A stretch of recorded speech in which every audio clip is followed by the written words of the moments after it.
എൻ്റെ പ്രിയപ്പെട്ട എല്ലാ കുടുംബാംഗങ്ങൾക്കും സുപ്രഭാത വന്ദനം, ശുഭദിന പ്രാർത്ഥന. ധന്യമായ ഓരോ ദിവസവും ജീവിതവുമായിട്ട് നമ്മൾ മുമ്പോട്ട് പോകുന്നു. ഓരോ ശ്വാസോച്ഛ്വാസവും ജീവിതാനുഭവങ്ങളിലൂടെ സന്തോഷിക്കാനും സംതൃപ്തിയോടുകൂടി ജീവിക്കാനും ജീവിതത്തിലെ ദുഃഖങ്ങൾ ഇല്ലാതെയാക്കാൻ സ്വയം പ്രവർത്തിക്കാനും നമ്മളുടെ പ്രവൃത്തികളും വാക്കുകളും ചിന്തകളും വീക്ഷണങ്ങളും ലക്ഷ്യങ്ങളും മറ്റുള്ളവർക്കും നന്മ പകരാനും ജീവിക്കുമ്പോഴാണ് നമ്മൾ ജീവിക്കുന്നത്. യ പരേഷാം ഉപകാരായ ജീവതി സ ഏവ ജീവതി. ഒരു ഉഗ്രനായിട്ടുള്ള ഉപനിഷത്ത് സന്ദേശമുണ്ട്, വളരെ ഗംഭീരമാണ്. അത് ബൈഹാർട്ടാക്കിയാൽ ജീവിതം എന്താണ് എന്ന് മനസ്സിലാവും. അർത്ഥമറിയാൻ വലിയ വിഷമമൊന്നുമില്ല, വ്യാഖ്യാനമൊന്നും വേണ്ട. സത്യം വദ, ജീവിതത്തിൽ സത്യമേ പറയാവൂ. ധർമ്മം ചര, നമ്മളുടെ ധർമ്മം ജീവിതാവസാനം വരെ അനുഷ്ഠിക്കുക. സത്യം വദ ധർമ്മം ചര സ്വാധ്യായാൻ മാ പ്രമദ. നിരന്തരം പഠിച്ചുകൊണ്ടേയിരിക്കുക, നിരന്തരം ജീവിതത്തിലെ അനുഭവങ്ങൾ പഠിച്ചുകൊണ്ടേയിരിക്കാം. സത്യാന്ന പ്രമദിതവ്യം, സത്യത്തിൽ നിന്ന് വ്യതിചലിക്കരുത്. ധർമാന്ന പ്രമദിതവ്യം, ധർമ്മത്തിൽ നിന്ന് വ്യതിചലിക്കരുത്. സ്വാധ്യായ പ്രവചനാഭ്യാം ന പ്രമദിതവ്യം, പഠിപ്പിക്കുന്നതിൽ നിന്ന് വ്യതിചലിക്കരുത്. കുശലാന്ന പ്രമദിതവ്യം, നമ്മുടെ ജീവിതത്തിൽ സന്തോഷകരമായി ജീവിക്കുന്നതിൽ നിന്ന് വ്യതിചലിക്കരുത്. ദേവപിതൃകാര്യാഭ്യാം ന പ്രമദിതവ്യം, ഈശ്വരാരാധന രാവിലെയും വൈകുന്നേരവും 5 മിനിറ്റെങ്കിലും നടത്തുക. പിന്നെ മാതാപിതാക്കളെയും അവരുടെ മാതാപിതാക്കളെയും ഓർമ്മിക്കുക. ദേവപിതൃകാര്യാഭ്യാം ന പ്രമദിതവ്യം. മാതൃദേവോ ഭവ, പിതൃദേവോ ഭവ, ആചാര്യദേവോ ഭവ, അതിഥി ദേവോ ഭവ. ഈ വരികൾ മറക്കാതിരിക്കുക. ശ്വേതര ഉപനിഷത്തിലുള്ളതാണ്. ശ്വേതര എന്ന് പറഞ്ഞാൽ ഏതാണ്ട് അർത്ഥം വെളുത്തതും വെളുത്തതല്ലാത്തതും, നന്മകളും തിന്മകളും, ധർമ്മവും അധർമ്മവും, വേണ്ടതും വേണ്ടാത്തതും.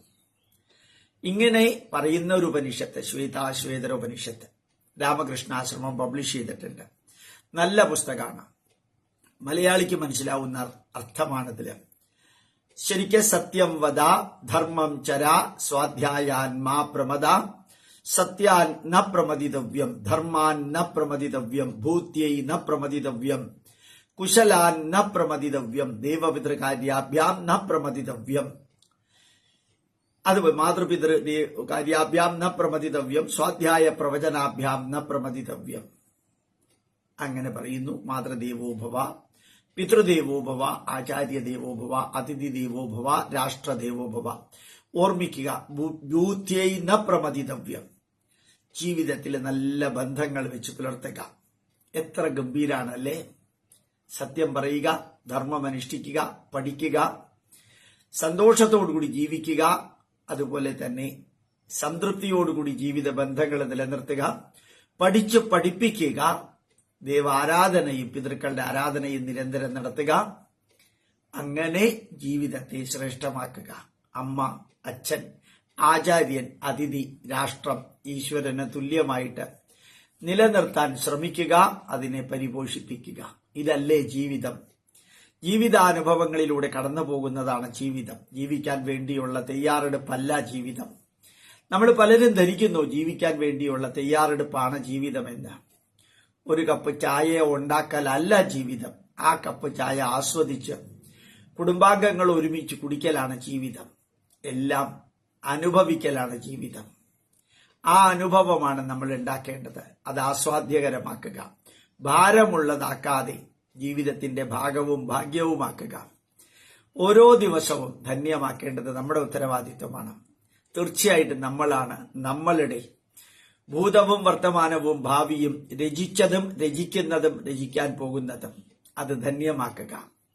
നമ്മളുടെ സ്വർഗവും നമ്മളുടെ നരകവും നമ്മൾ തന്നെ സൃഷ്ടിക്കുകയാണെന്ന് മറക്കാതിരിക്കുക. ആ നരകത്തെ സ്വർഗമാക്കാനും അധർമ്മത്തെ ധർമ്മമാക്കാനും അസത്യത്തെ സത്യമാക്കാനും ജീവിതത്തിൽ ഓരോ നിമിഷവും ഉപയോഗിച്ചുകൊണ്ടേയിരിക്കുക. തിന്മയുടെ വഴിയിലൂടെ പോകുന്നവരെ കഴിയുന്നത്രയും നന്മയിലേക്ക് കൊണ്ടുവരിക. സുപ്രഭാത വന്ദനം, ശുഭദിന പ്രാർത്ഥന.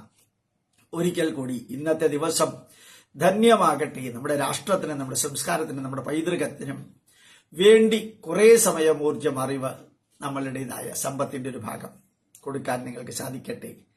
എല്ലാം ധന്യമാക്കുക. ശുഭദിനം, ശുഭദിനം, ശുഭദിനം. പ്രണാമം, നമസ്കാരം.